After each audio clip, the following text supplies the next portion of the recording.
Bueno, el próximo 28 de septiembre se cumple un nuevo aniversario de la desaparición forzada del ingeniero Raúl Telechea y vamos a abordar nuevamente este tema en Sin Filtros porque la última vez que lo tocamos estaba por comenzar o era inminente que se empezara a tramitar el juicio propiamente dicho después de muchísimo tiempo. Vamos a retomar el tema y nuevamente agradecemos la gentileza esta noche de Mariana Telechea y el doctor Conrado Suárez Jofré, que están con nosotros. Bienvenidos, muchas gracias. Buenas noches, Mariana. Buenas noches, gracias por la invitación. Conrado, muchas gracias por estar aquí. Gracias por la invitación. Bueno, y antes de que comencemos a charlar de qué es lo que está pasando con el juicio, qué etapa están, qué novedades hay, yo los voy a invitar porque tenemos, y gracias a la producción y a la gentileza de Dante Vega, el doctor Dante Vega, que es el fiscal general de Cuyo, de la Justicia Federal, que se comunicó con la producción de Sin Filtros. Justamente él está en Mendoza, abocado a una gran cantidad de tareas también, pero tuvo la deferencia de opinar brevemente sobre este tema de esta manera. Mira. La desaparición forzada de Raúl Telechea es una afrenta al Estado de Derecho.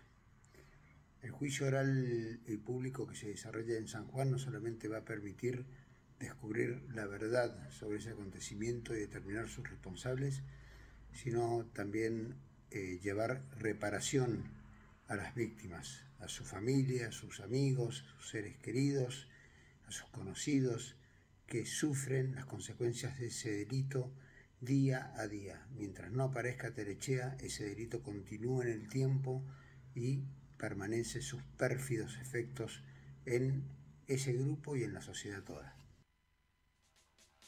Bueno, le agradecemos las palabras al doctor Dante Vega, como decíamos, fiscal general de Cuyo, de la Justicia Federal. Y lo voy a contextualizar, doctor Mariana, en un escenario electoral a nivel nacional, a donde, entre otras temáticas, más allá de lo económico, aparecen los derechos humanos. Es muy importante este video porque no solamente habla el fiscal, sino marca la posición de la Justicia Federal en función de un escenario de este calibre, no solamente de la desaparición forzada del ingeniero Raúl Telechea. Esto es clave y constitucional, ¿no, doctor? Por supuesto. Sí, la agenda de derechos humanos, lo hemos visto hace unos días en el debate de los vicepresidentes, los candidatos a vicepresidentes, ha sido extrañamente un eje. Digo extrañamente porque aparentemente domina la deliberación pública temas estrictamente económicos, claro, o de seguridad. Y la vigencia de los derechos humanos como una matriz de una convivencia social en seguridad y en progreso, bueno, sigue siendo relevante. Yo celebro las palabras del doctor Dante Vega en orden a eso, en orden a la centralidad de los derechos humanos, en este caso, lamentablemente, con un delito que, como él bien dice, trasciende el problema enorme de las víctimas y llega a la sociedad toda. Falta uno de nosotros, decíamos hace 19 años y seguimos diciendo. Mariana, bueno, toda la historia que ustedes tienen, la lucha que han llevado adelante, este es un peldaño más en esa lucha, digo, de empezar a transitar el juicio, que en algún momento los sanjuaninos creíamos no se iba a concretar nunca por la cantidad de tiempo que pasó. ¿Ustedes estaban convencidos de que este momento iba a llegar o nunca pensaron en un objetivo a largo plazo, sino en el día a día de ir tratando de descubrir la verdad? Realmente, bueno, la lucha en esta causa para mí ha sido un aprendizaje muy grande respecto a lo que decís. O sea, el escenario fue variando y la tragedia, si bien continúa ocurriéndose día a día, fuimos pasando por diferentes estados y con muchos obstáculos, y eso, al menos a mí, siento que me fue exigiendo atenerme a los hechos cada día, cómo se iban sucediendo. Y así fuimos logrando los hitos, ¿no? que fueron primero los cambios de carátula, de búsqueda de paradero, desaparición forzada, el sobreseimiento a mi papá, el ingreso a la Justicia Federal. Yo nombro esos hitos, pero cada hito Llevaba 5 años de lucha social, ¿no? ¿Y cuántas frustraciones en el medio? Tremendo, tremendo, y realmente poner nuestra convicción y nuestra capacidad de lucha a niveles impensados, o sea, probarlos a niveles impensados, porque es muy agotador, realmente. Y me imagino yo en el seno familiar, no sé si se daba la situación o no, pero a lo mejor alguno que decía y decidía bajar los brazos y el otro levantarlo para seguir, como familia empujando esto. Eso con mis hermanos lo hemos charlado varias veces, pero como de manera implícita, en el sentido en que hemos ido complementándonos mucho. Tenemos distintas personalidades y realmente se daba de forma bastante orgánica que cuando uno se debilitaba, el otro sostenía, y el otro empujaba, el otro esperaba, o sea, pero creo que ha funcionado primero porque somos muy unidos entre nosotros previo a la desaparición, y la desaparición nos puso a prueba, ¿no? Pero nunca ninguno pensó en abandonar la lucha. Entonces, ¿tuvieron amenazas en estos 19 años? Amenazas directas no. Sí hemos tenido denuncias. O sea, los dos más grandes, Mauricio y yo, tuvimos directamente una denuncia penal por calumnias e injurias que la realizaron los exdirectivos de la Mutual, Moyano y del Castillo. Pero fuera de eso, que fue directamente una denuncia penal, claramente para lograr nuestro silencio, porque ahí realizábamos un montón de marchas y obviamente ellos eran mencionados. Ellos fueron mencionados con nombre y apellido en nuestras marchas desde el día 1, desde la primera marcha. Y obviamente en un momento creyeron que nos podían amedrentar con esta denuncia penal. Y no pasó. Nada más lejos que eso. Situaciones. Y respecto, me quedo con tu pregunta inicial, así estaba en nuestro horizonte la posibilidad de un juicio. Yo creo que sí, digamos, con esta sensación de ir adaptándonos en el día a día a lo que iba pasando, siempre como en un horizonte final. Siempre era nuestro objetivo la idea ¿no? de lograr verdad y justicia, y creemos que no hay otro camino que por la vía judicial. Entonces siempre estuvo presente la convicción, ¿no? de empuje hacia lograr un juicio oral y público. Doctor, ¿y en qué etapa está el juicio ahora? Cuéntenos y pónganos en situación. Bueno, como acaba de decir el doctor Dante Vega, estamos en medio del debate oral y público del juicio por la desaparición forzada del ingeniero Telechea. Podríamos especificar que en este momento estamos en la producción de prueba testimonial.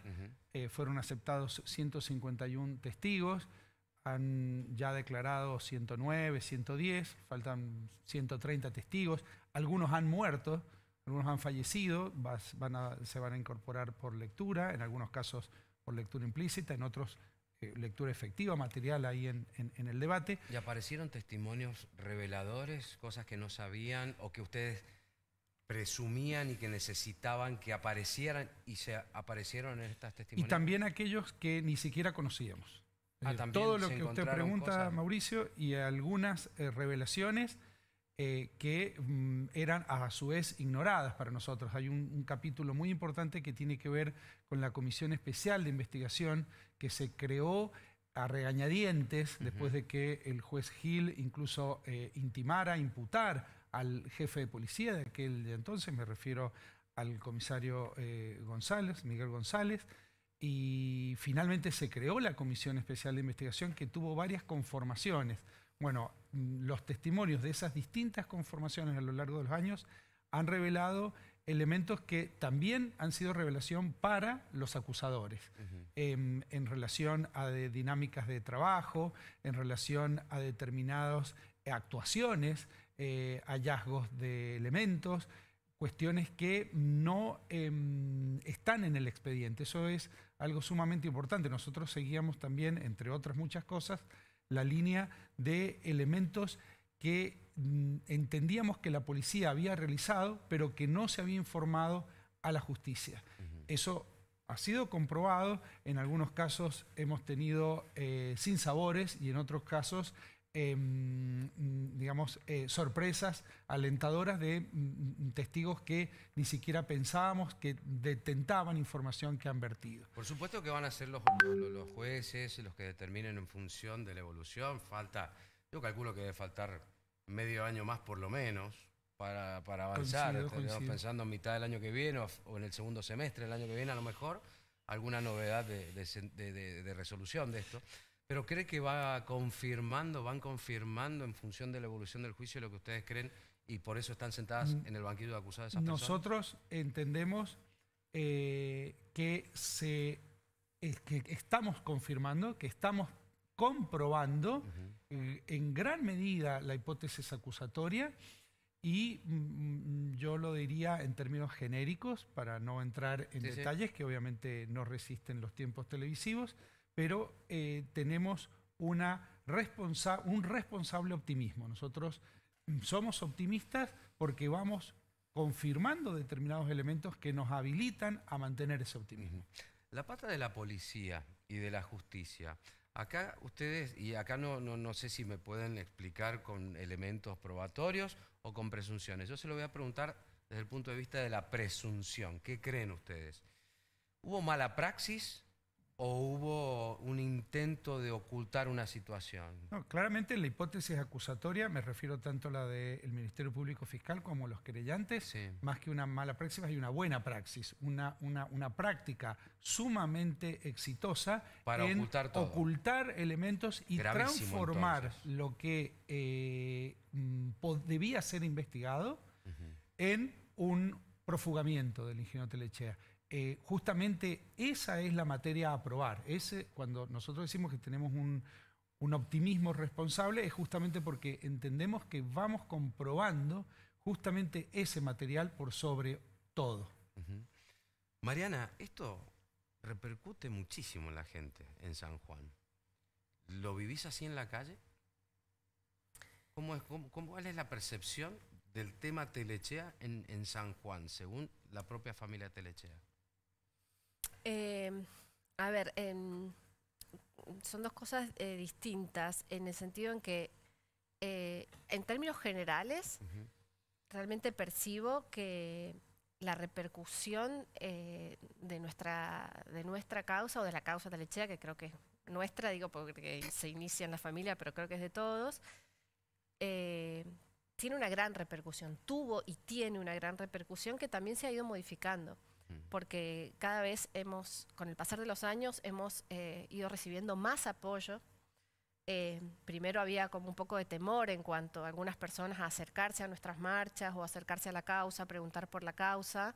Pero bueno, a través de la historia de la causa y nuestra convicción y nuestra perseverancia en permanecer en la lucha y además los hitos, los avances judiciales que se fueron sucediendo permitió que cada vez gente que por ahí estaba temerosa o dudosa de acercarse, tomó confianza y sintió validada, vamos a decir, su participación. Entonces fue creciendo la convocatoria. Y para nosotros fue una sorpresa realmente ver que cada vez las marchas iban siendo más numerosas. No, y más allá del miedo, del temor, como vos lo planteás, también siempre, doctor, usted es penalista y sabe que siempre de un hecho sale el escepticismo social. Algo habrán hecho, ahí deben tener alguna cuestión. En la evolución del tiempo, la gente fue tomando partido. Y ustedes lograron una gran cantidad de convocatoria en cada una de las marchas que reflejábamos los medios. Mi pregunta siguiente es, ¿por qué el año pasado no hubo una marcha?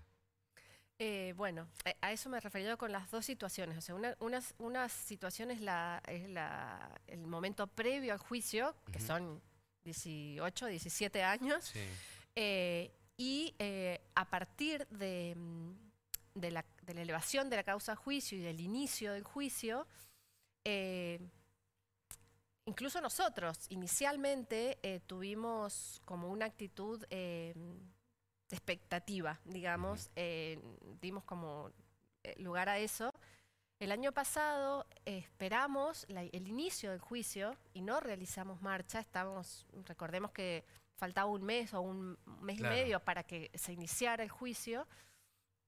Entonces simplemente no hubo una convocatoria presencial, sino que fue el primer año en que solamente hicimos circular un video virtualmente, como una manifestación de apoyo y confianza y esperanza total, ¿no?, en el inicio y en el desarrollo del juicio. ¿Surgía de ustedes o lo conversaron con algún especialista en comunicación? Porque hablar de una logística comunicacional después de una gran convocatoria, cualquiera rápidamente diría, bueno, hagamos la marcha y mostremos el peso social que tiene el tema, pero comunicacionalmente podía jugar en contra. Entonces, con mucho tino profesional de un comunicador, decir, no vayamos por acá, y así lo hicieron, a lo mejor lo comunicaron por redes sociales. La verdad que es una decisión fuerte que hay que tomar. Fue una decisión muy fuerte porque también recibíamos comentarios como, ¿y no van a hacer marcha? Y nosotros, no, nos costó la decisión, no fue fácil, pero realmente decidimos no hacerla. No fue una decisión, no consultamos a ningún comunicador social, sino que fue una decisión realmente en conjunto entre los hijos, el grupo Todos por Raúl, y bueno, por supuesto que también tuvimos conversaciones con los abogados. O sea, es como, fue sí, una puesta en diálogo, ¿no?, de la situación. Y realmente, en particular yo, sentí que ese impas era necesario. O sea, yo personalmente sentí que era una fecha en la que lo que yo tenía para transmitir es, necesito que empiece el juicio. Claro. Esa era mi sensación y lo que yo tenía para comunicar. Entonces, así lo hicimos. Y respecto a la repercusión de la causa, cuando yo divido en dos partes, la parte previa al juicio y la actual, que es durante el desarrollo del juicio, realmente, entendiblemente, pero notamos que parte de la sociedad está un poco descansando, vamos a decir, en este desarrollo del juicio. Y bueno, creo que la convocatoria actual para este año, que se cumplen 19 años de la desaparición, tiene que ver también con poner de nuevo en la vía pública la causa. Vamos a realizar, porque no está nada dicho todavía, o sea, estamos en pleno curso, pero no nos olvidemos, o sea, que el juicio esté desarrollándose no significa que tengamos que quedarnos con los brazos cruzados. Tal cual. Entonces vamos a realizar un encuentro en conmemoración. Esto va a ser ahora en esta semana que comienza. Va a ser el 28 de septiembre, en lugar a confirmar todavía, pero va a ser un encuentro conmemorativo en un espacio público y seguido de una rueda de prensa. Sí, estamos como preparando, bueno, una serie de reproducción de videos. ¿Por qué conmemorativo? Ahí tocaste el tema videos. ¿Va a ser un compacto de todos estos años? Sí, estamos pensando en la reproducción de un video en donde haya una reconstrucción histórica de la causa hasta la actualidad, incluyendo el juicio, el desarrollo del juicio. Qué bien planteado que está esto, y ya nos vamos a meter en la parte dura del juicio, doctor. Acá hay generaciones que no saben quién era Raúl Telechea. Hay chicos, para el que no sabe, es un ingeniero que desapareció en una situación que se está tratando de elucidar. Te voy a hacer una pregunta fuerte en un ratito para que la contestes, porque hay gente que no sabe de qué se trata y que son chicos que nacieron con, sí, la marcha de los Telechea, pero no sé de qué se trata porque no la viví, porque no tengo ni idea. Doctor, ¿puede haber más involucrado en toda esta historia? Siempre le pregunto lo mismo y ahora se lo pregunto en la evolución de las pruebas que usted marcó recién. Sí, eventualmente, no es algo que nosotros en este momento tengamos formalizado, ni prontamente, pero sí es una posibilidad. queda poco más de la mitad del juicio en términos de intensidad de tiempo. No puedo calcular el tiempo porque eso es algo que depende del tribunal, pero por el caudal de prueba que todavía necesita incorporarse al debate, uno no podría descartarlo. ¿Bajo qué figura? ¿Responsabilidad? ¿Partícipes necesarios? ¿Alguien que supo y no actuó? Claro, evidentemente... ¿Responsable por omisión? Claro, la fisonomía del tipo penal, de la figura delictiva de la que se trata, exige el apoyo del Estado. El apoyo del Estado no es una abstracción, está corporizado por determinadas personas que gestionan el Estado. Justamente la primera intervención cercana a lo que sería el apoyo del Estado o que identifica la intervención del Estado es justamente la participación fundamental de uno de los imputados, que es Luis Héctor Moyano, que era viceministro de Desarrollo Humano, que estaba sumamente vinculado al ingeniero José Luis Gioja, en ese momento gobernador. Bueno, y la segunda intervención que nosotros indicamos como apoyo del Estado es la participación de determinados funcionarios de la Policía de San Juan de aquel entonces, que en este momento están imputados. Entonces, a partir de esa vinculación y a partir justamente de la estructura de quien gestiona el Estado, me refiero al gobierno, bueno, uno no podría descartar algún tipo de imputación. Claro, que sepan por como lo que decíamos, ¿no? Por omisión, porque puede que no sabían.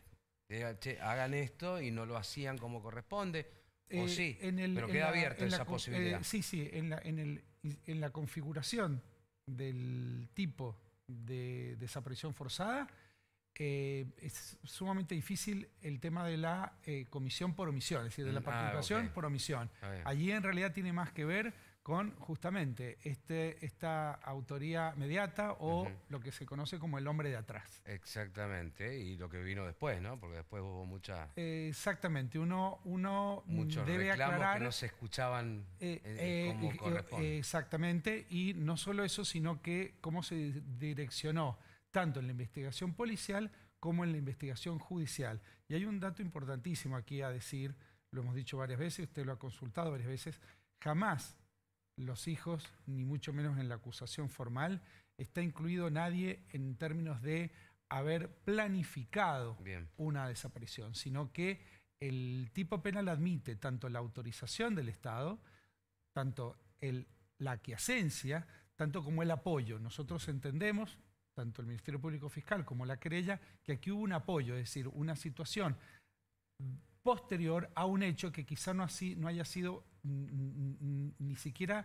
previsto, no solo planificado, sino que ha sido un resultado luctuoso al cual uno toma un teléfono y pide ayuda. Exacto. Y las ayudas se empiezan a desplegar. Y ahí vienen las responsabilidades. Exactamente. Mariana, te dije, te voy a hacer una pregunta fuerte, porque la verdad que capaz que ya te la han hecho 1000 veces. Decía yo, hay generaciones que no saben qué fue lo que ocurrió. ¿Por qué crees que desapareció tu papá? ¿Qué crees que fue lo que ocurrió? Bueno, retomando... Si se puede decir, no te quiero complicar legalmente, ¿no? No sé, doctor, si usted no hay ningún problema. no quiere asesorar al aire. Ellos lo vienen diciendo desde la hora cero. La hora cero. No hay mayores variaciones aquí. Bien. Yo respecto, espero poder ordenar la respuesta, porque también hay algo que me gustaría decir respecto a lo que decís de que de que las nuevas generaciones no saben. Y se me vino un recuerdo familiar de mi niñez y me gustaría hablar de eso. Nosotros yo voy a hablar por mí, desde el día 1, o desde en realidad a partir de las 48 horas, en donde las primeras 48 horas nosotros no teníamos ninguna hipótesis. Simplemente teníamos una ausencia. A partir de las 48 horas, en donde... teníamos una ausencia y teníamos algunas voces de que mi papá se encontraba en una situación de conflicto con la mutual de la universidad. pero estaba la ausencia y estaba la hipótesis de la simple búsqueda y de la posible descompensación de mi papá. Pero a partir de la denuncia que hacen contra mi papá, la denuncia penal que hacen contra mi papá, los exdirectivos de la Mutual, Sí. ahí cambia totalmente el panorama y ahí es donde empezamos a realmente formar otra hipótesis. Y empiezan a resonar con fuerza, incluso en nuestra memoria, incluso en nuestra memoria reflotan situaciones en donde mi papá nos había manifestado que quería desvincularse de la Mutual y que tenía conflictos con los directivos de la Mutual. ¿Y por qué se con los quería ir? exdirectivos. ¿Porque había irregularidades económicas? Mi papá directamente a mí nunca me lo manifestó así. Sí me habló que estaba en disconformidad, en un estado de disconformidad. Pero bueno, mi papá era una persona extremadamente reservada con sus conflictos. Claro. No con sus felicidades y sus pasiones, sino con sus conflictos. Era una persona extremadamente reservada. Entonces vinieron a mi memoria recuerdos de él hablarme de estar muy disconforme ahí adentro, sobre todo en los primeros tiempos, en los últimos tiempos, perdón, en los últimos tiempos. Y entonces a partir de esta denuncia penal en contra de él empezamos, por supuesto, a elaborar otra hipótesis. Sí. Sinceramente, o sea, tomando también en unión a lo que dice Conrado, mi hipótesis es que mi papá contenía información que los comprometía. Y al empezar mi papá a despegarse de la institución, creo que eso creó mucho miedo en los exdirectivos de la Mutual, y porque no sabían que esa información que mi papá tenía, claro, que podía llegar a hacer con eso, si la iba a guardar o realmente podía emprender alguna medida. Eso tampoco lo sabemos, porque tampoco sabemos exactamente con qué información contaba. Pero también tengo la sensación, como dice Conrado, que tal vez no fue una premeditación el homicidio y que tal vez en una confrontación algo ocurrió. Que claro, que justamente ante esa sensación de sentirse amenazados por la información que mi papá manejaba, la intención fue, en términos callejeros, apretarlo hacia el silencio, digamos, o sea, amenazarlo, y probablemente en esa situación mi papá, ante desbordes emocionales, tenía descompensaciones por su condición de insulino dependiente. Entonces, yo creo bastante probable, me imagino un escenario así, en donde la intención fue realmente callarlo y silenciarlo o ponerlo en situación de, mirá, tenés que quedarte callado la boca de la información que tenés, y se fue de las manos la situación. Y después desaparecer y empezar a armar todo lo que estamos contando. Y después, claro, bueno, y en concordancia a lo que dice Conrado, viene todo como el aparato estatal en protección y apoyando el encubrimiento de este delito. Un encubrimiento, doctor, que se tuvo que sacar de la provincia e irse al ámbito federal, se logró avanzar por ese lugar y hoy se transita en un juicio. En el camino para que hoy se esté llevando adelante un juicio, ¿alguien soltó la mano a alguien acá? Nosotros creemos que sí. Obviamente que esa suelta de mano no es deliberada, ni mucho menos libre. Ahí está el rol, podríamos decir, en pinza, tanto de esta presión constante del grupo Todos por Raúl, que es los amigos, los familiares, hijos, amores de Raúl Telechea, que no se dejaron en ningún momento de pedir justicia.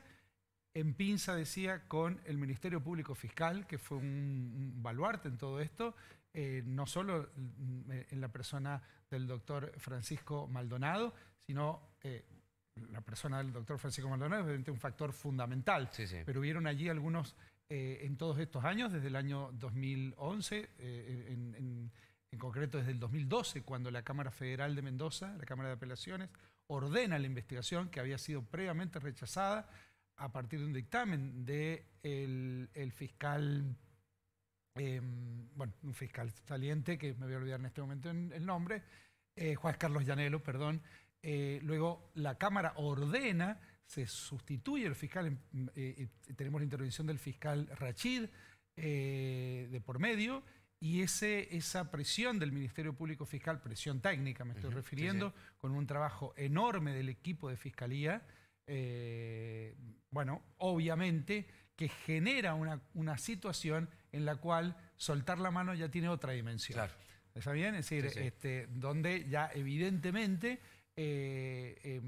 conlleva una protección estatal a los señalados en aquel momento, quizá un riesgo mayor que el de no soltar la mano cuando justamente no hay una presión, no hay un acierto en el esquema táctico en relación a la probanza. Hay ahí un dato no menor al respecto de lo que estoy diciendo, y que es que el procesamiento del primer grupo, es decir, de quien era viceministro de Desarrollo Humano, Héctor Moyano, y los exdirectivos de la Mutual, se da no solo cuando el ingeniero José Luis Gioja todavía era gobernador, sino cuando todavía pretendió un cuarto mandato. Eso es un dato de una determinación jurisdiccional de vincular a estas personas a proceso, no menor en relación a la pregunta que usted hace.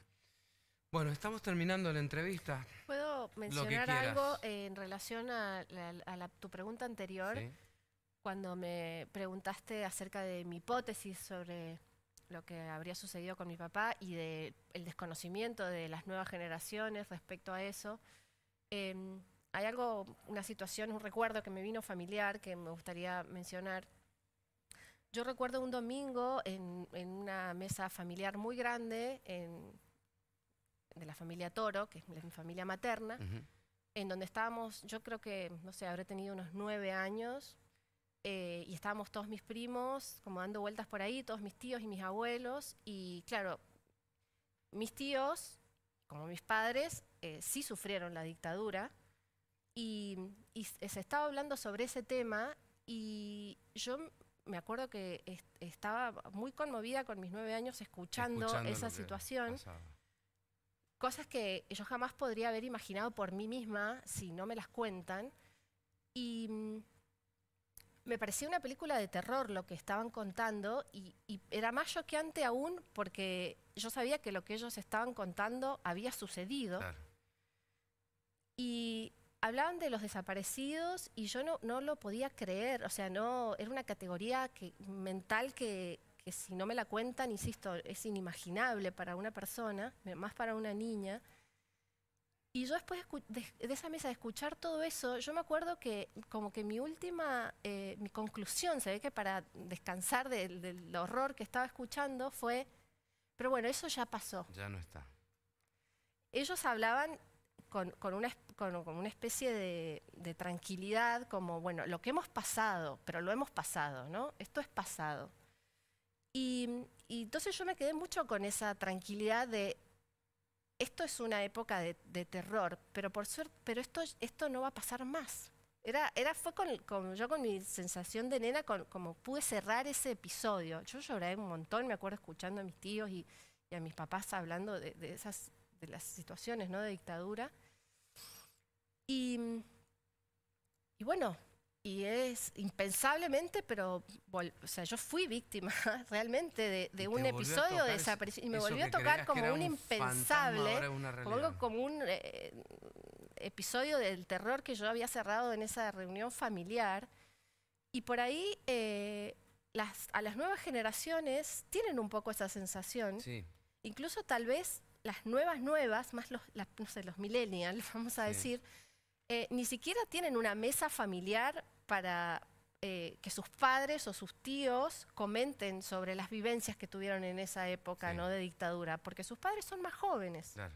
O sea, sus padres tienen mi edad. Tienen nuestra edad, entonces claro, vivimos ya en democracia. Entonces, por ahí me parece, para la gente más joven, tomar conciencia de eso, que si bien es muy importante conocer la historia, defender la historia y reconocerla para prevenir repeticiones, eso se hace a través del fortalecimiento de las instituciones y del fortalecimiento de un Estado democrático. Y por ello siento mucho que las generaciones actuales están totalmente despegadas de esos conceptos. O sea, no son conceptos que manejen de forma cotidiana, ni mucho menos. Si hay algo que no circula en las redes, tiene que ver con la estabilidad en las instituciones y con la lucha por lograr estabilidad en las instituciones del Estado.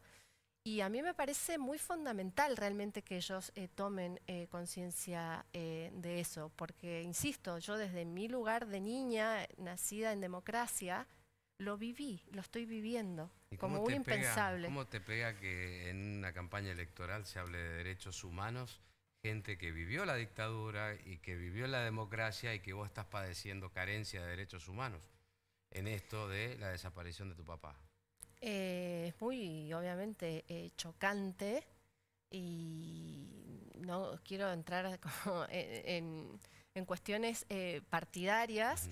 Igual esto es transversal, todos hablan de lo mismo, Sí, ¿no? sí, creo que hay, por un lado hay como manejos hipócritas. Como que suena bien hablar del tema. Suena muy bien, vende mucho, da muchos votos a hablar de eso, y creo que como lamentablemente en el sistema político en el que vivimos hay muchas cosas que se usan de bandera y después cuando uno ingresa después en el desempeño se encuentra con obstáculos internos y con intereses enfrentados o intereses personales, y esa bandera empieza a mancharse y también está, por otro lado, gente que denuncia eso, o sea, denuncia que hay políticos que hacen eso y terminan haciendo lo mismo o peor, y bueno, etcétera. En lo que a mí respecta,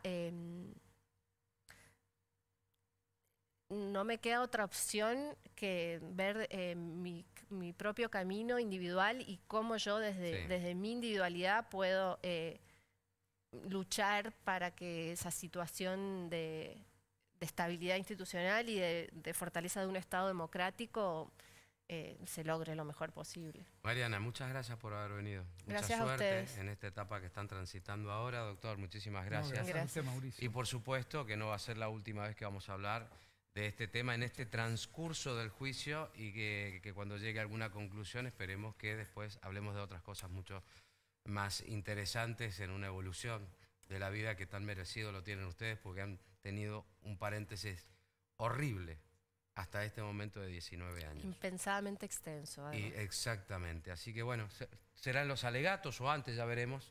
Muchas gracias. Gracias a ustedes. Que tengan buenas noches. Muchas gracias.